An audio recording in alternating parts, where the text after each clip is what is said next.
अस्सलाम वालेकुम।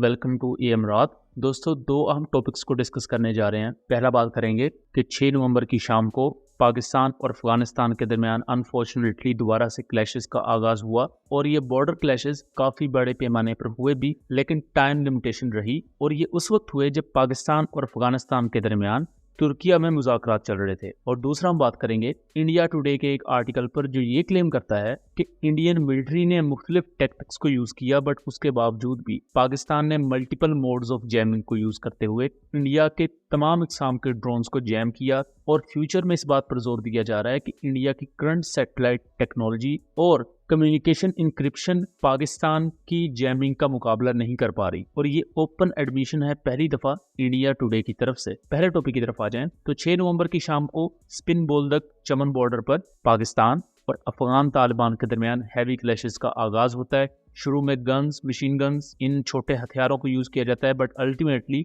मोर्टर्स और आर्टिलरी को भी लिमिटेड हद तक यूज किया गया। इस दौरान कुछ फुटेजेस भी आती हैं कि दोनों साइड पर जो चमन बॉर्डर पर लोग थे आमदोरफ्त के लिए या खास तौर पर पाकिस्तान से जो गैर कानूनी अफगान जा रहे थे अफगानिस्तान के अंदर, उनको मुश्किलात का सामना भी हुआ, क्योंकि अफगान साइड से जब फायरिंग हुई है तो इन्हीं गैर कानूनी अफगान बाशिंदे जो अफगानिस्तान जा रहे थे वो इस फायरिंग का निशाना बने। उसके मुकाबले में पाकिस्तानी साइड से रिटेलिएट किया जाता है। 2 फुटेजेस इस वक्त सामने आ रही हैं जिसमें अफगानिस्तान की 2 बॉर्डर पोस्ट को डैमेज करने की इतलात हैं, जबकि जो एक वीडियो है वो आर्टिलरी स्ट्राइक नहीं लग रही, वो प्रॉपर एयर स्ट्राइक लग रही है, जैसे air to ground munition fire किया गया हो और उसकी वजह से एक धमाका होता है। इस पूरे इंसिडेंट को हमने अपने एक्स अकाउंट पर और व्हाट्सएप चैनल पर भी कवर किया हुआ है, उनका लिंक मैं डिस्क्रिप्शन में दे दूंगा, तो वहां भी आप हमें फॉलो कर सकते हैं। लेकिन ये क्लैशेस शुरू क्यों हुए इसकी वजह बहुत कम लोग जानते हैं। बेसिकली कल ही के दिन जो अफगान तालिबान के बॉर्डर मिनिस्टर हैं मौलाना अब्दुल मनान हसन, वो चमन बॉर्डर पर गए और ओपनली उन्होंने ये वीडियो रिकॉर्ड करवाई और यहाँ कहा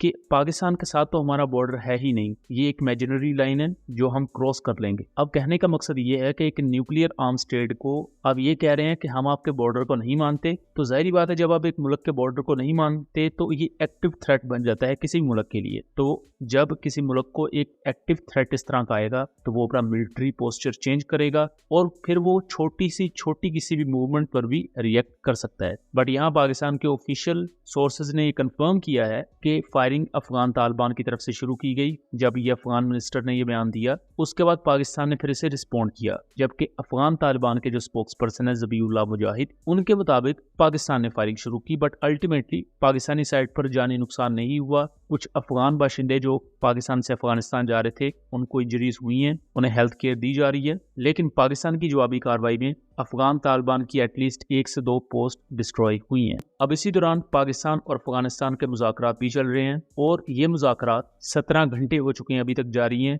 पाकिस्तान का सिंगल पॉइंट एजेंडा है कि अफगान तालिबान टीटीपी के खिलाफ कार्रवाई करें, जबकि रिसेंटली अफगान इंटेलिजेंस की रिपोर्ट के मुताबिक टीटीपी के जो लोग हैं उन्हें अफगानिस्तान के अंदर शहरी आबादियों के अंदर अब रिलोकेट किया जा रहा है, ताकि अब उन पर अगर कोई अटैक होता भी है तो उनके साथ साथ जो इर्द गिर्द के आम लोग हैं वो भी अपनी जान गंवाएं। और फिर अफगान तालिबान एक प्रोपेगेंडा लॉन्च करेंगे कि पाकिस्तान ने शहरी आबादी पर अटैक किया है, और ये अफगान इंटेलिजेंस का ऑफिशियल डॉक्यूमेंट मैं आपको दिखा भी रहा हूं। अब आ जाते हैं हम दूसरे टॉपिक की तरफ। इंडिया टुडे की एक रिपोर्ट के मुताबिक, जिसे हम पहले कवर नहीं कर सके, वो ये क्लेम करते हैं कि ऑपरेशन सिंदूर के दौरान इंडियन ड्रोन्स ने जब पाकिस्तानी टेरिटरी क्रॉस की तो उन्हें अराउंड 150 किलोमीटर दूर से ही उनके एल बैंड सिग्नल्स को जैम कर दिया पाकिस्तान ने। और जो ground based 3D active electronically scanned अरे रडार्स होते हैं, ये एल बैंड और एस बैंड पर बेसिकली काम कर रहे होते हैं। एल बैंड 1 to 2 गीगाहर्ट्ज पर काम करने वाली लो फ्रीक्वेंसीज हैं जो कि लॉन्गर वेवलेंथ्स के साथ आती हैं। और एल बैंड को इसके साथ साथ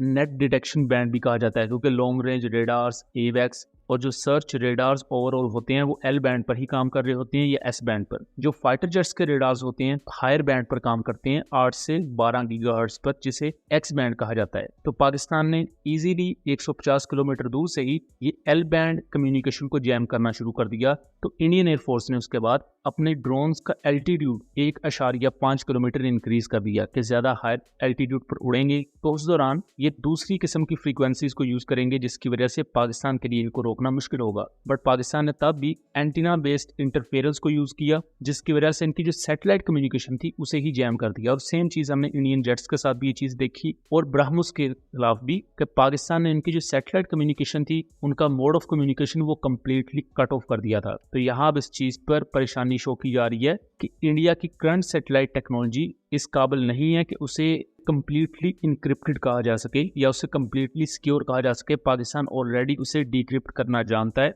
और उसे स्पूफ करना और जैम करना जानता है, और पाकिस्तान इस चीज की रेडार फुटेजेस भी रिलीज कर चुका है। तो इंडिया की तरफ से अब इस चीज पर जोर दिया जा रहा है कि नए सैटेलाइट्स लॉन्च किए जाएं, जो कि वो कर भी रहे हैं, ताकि पाकिस्तान के खिलाफ बेहतर और इनक्रिप्टेड कम्युनिकेशन उनके ड्रोन्स को मिल सके। जबकि पाकिस्तान की तरफ से जो ड्रोन्स फायर किए गए इंडियन साइड पर, उनको इंडिया जैम नहीं कर पाया था। इंडिया की अगर आपने फुटेजेस भी देखी हो और इंडिया की ऑफिशियल प्रेस कॉन्फ्रेंसेस भी देखी हो, तो उसमें वो surface to air missile use कर रहे थे, वो छोटे छोटे Yiha-3 ड्रोन्स को गिराने के लिए, जिन्हें नॉर्मली कोई भी जो प्रोफेशनल मिलिट्री है वो जैम कर सकती है। ये छोटे ड्रोन्स होते हैं, उनको स्पूफ किया जा सकता है, लेकिन इंडियन मिलिट्री की जो जैमिंग कैपेबिलिटी है वो इतनी पुअर थी कि इन्हें प्रॉपर इतने महंगे surface to air missile fire करने पड़े थे। सो दोस्तों, ये था एक एनालिसिस। उम्मीद करता हूँ चीज़ें क्लियर रही होंगी। वीडियो पसंद आई हो तो इसे ज़्यादा से ज़्यादा शेयर कीजिएगा, ताकि इस तरह की मज़ीद इन्फॉर्मेटिव वीडियोस हम आपके लिए लेकर आ सकें। मिलेंगे अगली वीडियो में, तब तक के लिए अल्लाह हाफिज़।